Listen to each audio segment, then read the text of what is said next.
A lot of people today are living from a place ಅನೇಕ ಜನರು ಇವತ್ತು ಇಂತಹ ಪರಿಸ್ಥಿತಿಯಲ್ಲಿ ಜೀವಿಸ್ತಾ ಇರುತ್ತಾರೆ, where what they're doing is they're looking at what happens to somebody else or what is happening all around them, and they're sitting in worry thinking that that is what is going to happen to them also.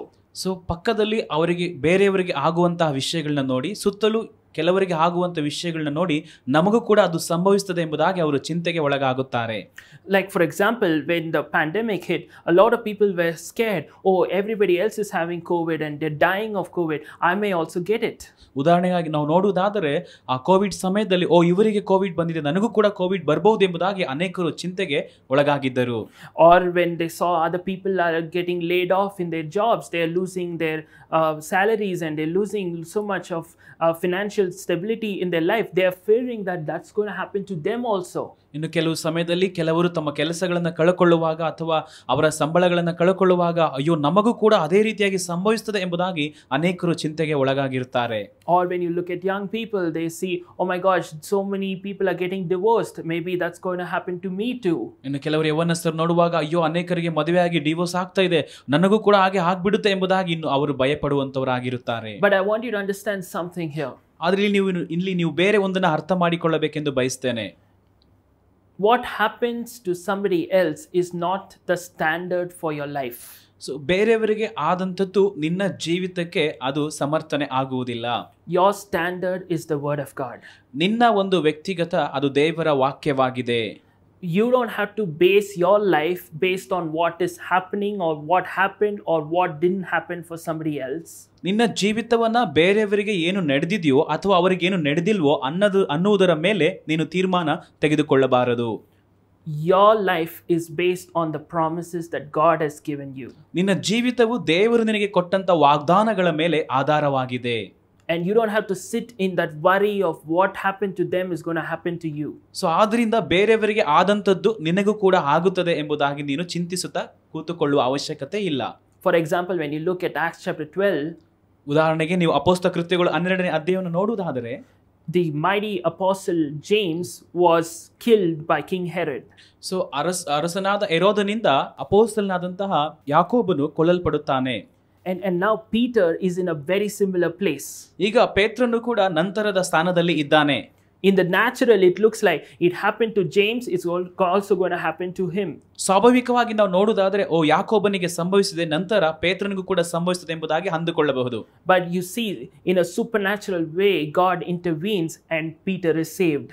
ಆದರೆ ದೇವರು ಅಸಾಧಾರಣವಾಗಿ ದೇವರು ತಾನೇ ಮಧ್ಯಸ್ಥಿಕೆಯನ್ನು ವಹಿಸಿ ಪೇತ್ರನನ್ನು ಆಶ್ಚರ್ಯವಾಗಿ ರಕ್ಷಿಸುತ್ತಾನೆ.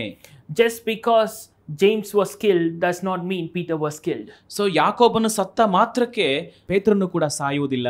Just because it did not work for somebody else does not mean it's not going to work for you. ಅಯ್ಯೋ ದೇವರು ಅವರ ವಿಷಯದಲ್ಲಿ ಕಾರ್ಯ ಮಾಡಿಲ್ಲ ಅಂದ್ರೆ ನಿನ್ನ ವಿಷಯದಲ್ಲೂ ಕೂಡ ಕಾರ್ಯ ಮಾಡುವುದಿಲ್ಲ ಎಂಬುದಾಗಿ ಅಲ್ಲ. Just because they lost their life does not mean you will lose your life. So ಅವರ ಜೀವಿತವನ್ನು ಅವರು ಕಳಕೊಂಡದ್ರಿಂದ ನೀನು ಕೂಡ ನಿನ್ನ ಜೀವಿತವನ್ನು ಕಳಕೊಳ್ಳುತ್ತಿ ಎಂದಲ್ಲ.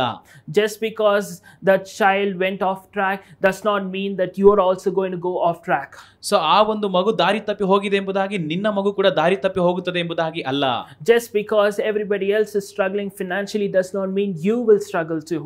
ಪ್ರತಿಯೊಬ್ಬರು ಕೂಡ ಆರ್ಥಿಕವಾಗಿ ಸಮಸ್ಯೆಗಳನ್ನು ಎದುರಿಸುತ್ತಿದ್ದಾರೆ, ನೀನು ಕೂಡ ಆರ್ಥಿಕವಾಗಿ ಸಮಸ್ಯೆಯನ್ನು ಎದುರಿಸ್ತೀಯ ಎಂದು ಅಲ್ಲ.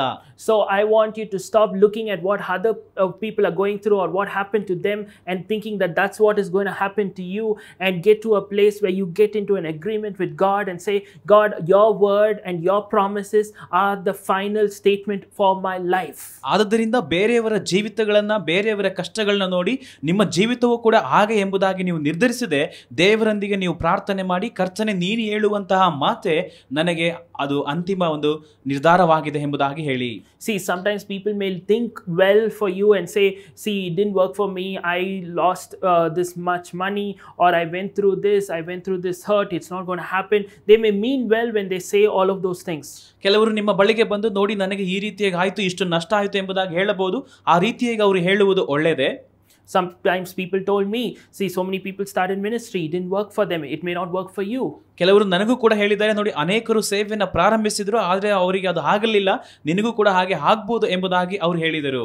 But I didn't look at what worked or didn't work for somebody else. I went by what God told me to do, and I did, and I'm doing that. ಆದರೆ ಕೆಲವರ ಜೀವಿತದಲ್ಲಿ ಆದದನ್ನ ನಾನು ನೋಡಲಿಲ್ಲ.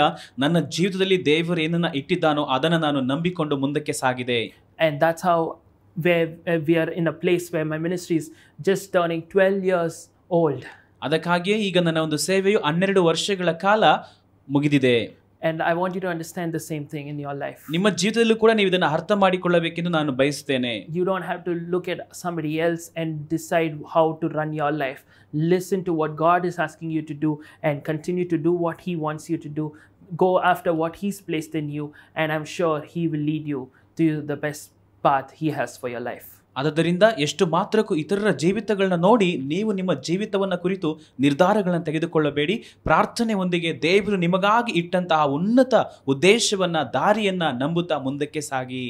Lord, I pray that this word will go forth and strengthen each one to look up to you instead of looking up to other people, and to stand on your word and your promises, and they will see the victory in Jesus' mighty name. Amen. ಕರ್ತನೆ, ಈ ವಾಕ್ಯವನ್ನ ಕೇಳುವಂತ ಪ್ರತಿಯೊಬ್ಬರ ಜೀವಿತಗಳು ಬದಲಾಗಲಿ. ಕರ್ತನೆ, ಅವರು ಇತರರ ಜೀವಿತವನ್ನು ನೋಡಿ ತಮ್ಮ ಜೀವಿತಗಳಲ್ಲಿ ನಿರ್ಧಾರವನ್ನು ತಕ್ಕೊಳ್ಳದೆ ನಿನ್ನನ್ನು ಮಾತ್ರವೇ ನಂಬಿ ಮುಂದಕ್ಕೆ ಸಾಗುವುದಕ್ಕೆ ಅವರಿಗೆ ನೀನು ಸಹಾಯ ಮಾಡು. ಆಮೇನ್.